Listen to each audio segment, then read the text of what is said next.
Merhaba, size özel hazırladığımız bu sohbete hoş geldiniz. Bugün elimizdeki kaynaklara bir bakalım diyoruz. Merhabalar. Evet, konu Kürtçe. Aynen. Türkiye'deki serüveni, karşılaştığı zorluklar ve tabii ana dilde eğitimin önemi. Kaynaklarda oldukça çeşitli değil mi? Tarihsel süreçler var, güncel tartışmalar var.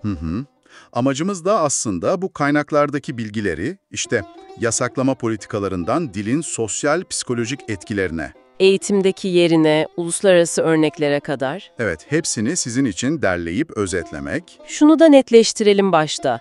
Biz burada tamamen bize ulaştırdığınız kaynaklara dayanıyoruz. Kesinlikle. Yani farklı görüşleri, olguları olduğu gibi aktarmak niyetindeyiz. Herhangi bir siyasi görüşü desteklemek veya yermek gibi bir amacımız yok. Harika. O zaman hemen başlayalım mı? Başlayalım. Şimdi kaynaklara bakınca Cumhuriyet'in ilk yılları, Orada belirgin bir tek dil politikası göze çarpıyor değil mi? evet, Kürtçe yer isimlerinin değiştirilmesi meselesi var. Hatta Kürtlerin yoğun olduğu bölgelere Balkanlardan falan göçmenlerin yerleştirildiği söyleniyor. Yani dilin kamusal alandan silinmesi gibi bir hedef varmış sanki. Evet, bir de işin yasal boyutu var tabii. Kaynaklar şeye işaret ediyor. 1928'deki harf devrimi sonrası TCK'nın 222. maddesi. Latin alfabesi dışındaki alfabelerle ilgiliydi sanırım o. Aynen bir kısıtlama getiriyor. Ama daha da çarpıcı olan 1983'teki yasa. 2932 sayılı. O çok konuşuluyor. Evet, çünkü kaynaklara göre bu yasa Kürtçeyi sadece kamusal alanda değil, Özel hayatta bile mi? aynen öyle konuşmayı bile yasaklamış. Hatta 1925 Şark Islahat Planı'nda bile Kürtçe konuşmak, öğretmek, yazmak yasaklanmış diye geçiyor. Çok ağır gerçekten. Peki 80 darbesi sonrası orada da ilginç detaylar var. Var. Kenan Evren'in bir söyleşisinden bahsediliyor mesela. Ne demiş? Kürtçe eğitimi engellemek için ağır yasaklar getirdiklerini ifade etmiş. Bir de şey vardı, eski Diyarbakır Belediye Başkanı Mehdi Zana'nın anısı. Evet, o çok dokunaklı. Cezaevinde oğluna ana dilinde rojbaş yani günaydın demenin bile suç sayıldığı bir dönem. İnanılmaz. Peki bu tarihsel arka planın bugüne etkileri nasıl olmuş? İşte orada Ravest araştırmasının bulguları önemli. Ne diyor araştırma? Şöyle bir ikilem var gibi.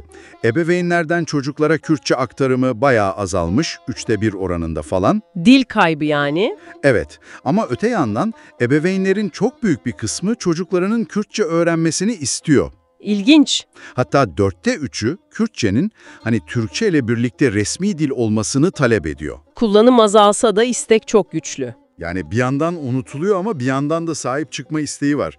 Peki lehçeler, Zazaki mesela. Evet, UNESCO'nun Zazaki lehçesini yakın gelecekte yok olma riskiyle karşı karşıya olarak sınıflandırdığı bilgisi de var kaynaklarda. Bu da ciddi bir tehlike. Dilin sadece iletişim aracı olmadığı, kimlikle, psikolojiyle de çok yakından ilgili olduğu vurgulanıyor tabii. Kesinlikle Doktor Serap Altekin'in görüşleri var bu konuda, klinik psikolog. Ne diyor Doktor Altekin? Ana dilin reddedilmesini bir çeşit şiddet olarak tanımlıyor. Ötekileştirme, hak ihlali diyor. Çok net bir ifade. Ve şunun altını çiziyor.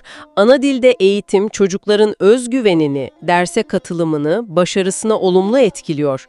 Hatta çift dilli eğitim iki dili de geliştiriyor diyor. Bu önemli bir nokta. Çift dilliliğin faydası yani. Aynen. Bu ana dil kimlik bağı başka uzmanlar tarafından da dile getiriliyor. İsveç'te ders veren Remzi Kerim mesela. Evet. Ana dil öz saygının, kültürün temeli diyor. Ana dilini iyi bilen çocuk başka dilleri daha kolay öğrenir diye ekliyor. Mantıklı. Bir de Nelson Mandela'dan alıntı yapmış. Bir insanla anladığı dilde konuşursan bu onun aklına, ana dilinde konuşursan kalbine gider. Vay, çok güzel söz. Kürtpen eş başkanı Sami Tan da benzer şeyleri söylüyor. Kürtçe unutuluyor, eğitim dili olmalı, anayasal güvenceye kavuşmalı diyor. Bir de Şerko Bekez alıntısı vardı kaynaklarda değil mi? Evet, Hejegyan kaynağında geçiyor, Zimaneme Nasnameyeye. Yani dilimiz kimliğimizdir. Çok özetleyici aslında. Peki bunca yıllık meselenin çözümüne yönelik adımlar ne olmuş? Gelişmeler var mı? Var tabii. Kaynaklar 1991'de yasal yasağın kalktığını söylüyor ama eğitimde engeller sürmüş. Aynen. 2002'de özel kurslara izin verilmiş ama onlara da baskılar olmuş. Sonra TRT Kur diye açıldı 2009'da. Evet, o önemli bir adım. 2012'de de ortaokullarda seçmeli ders imkanı geldi. Ama orada da sorunlar yaşanmış sanırım. Öğretmen, materyal eksikliği gibi. Evet, uygulamada sıkıntılar olmuş. 2014'teki demokratikleşme paketinde ne vardı? Özel okullarda farklı dillerde eğitim imkanı getirdi o paket. Bir de TCK 222'yi kaldırdı. Anladım. Peki dünya örnekleri? Başka ülkelerde durum nasıl? Mesela İsveç modeli ilginç. Orada ana dilde eğitim yasal bir hak ve devlet destekliyor. Kürt öğrenciler kullanıyor mu bu hakkı? Kullanıyor. Kaynaklara göre %60'ından fazlası katılıyormuş bu programlara. Başka? Rojava örneği var bir de Suriye'de. Evet, 2012 sonrası orada farklı bir model denemişler. Kürtçe, Arapça, Süryanice birlikte okutuluyor. Demokratik özerk eğitim diyorlar. 3 dilli bir sistem yani. Aynen. Bir de Başur var, yani Irak Kürdistan'ı. Orada Kürtçe zaten 1992'den beri resmi eğitim dili. Sorani, Kurmancı lehçelerinde eğitim veren üniversiteler falan var. Yani farklı modeller mümkün aslında. Kesinlikle. Kısacası bu kaynaklara baktığımızda şunu görüyoruz. Kürtçenin Türkiye'deki hikayesi çok inişli çıkışlı. Evet, derin yasaklardan başlamış, sonra sınırlı da olsa bir mücadeleyle haklar elde etme sürecine evrilmiş. Aynen, dilin kimlikle, kültürle kendini ifade etmeyle ne kadar iç içe olduğu çok net görülüyor.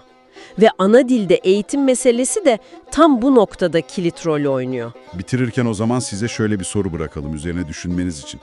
Kaynaklarda Doktor Altekin de bahsetmişti ya, çift dilli eğitimin iki dilde de yetkinliği artırma potansiyeli var diye. Peki sizce bir dilin eğitim sistemindeki yeri, yani varlığı ya da yokluğu, o dili konuşan insanların kendilerini ifade etme biçimlerini, kültürel kimliklerini, hatta dünyaya bakış açılarını nasıl etkiliyor olabilir? Evet, gerçekten üzerine düşünmeye değer bir soru.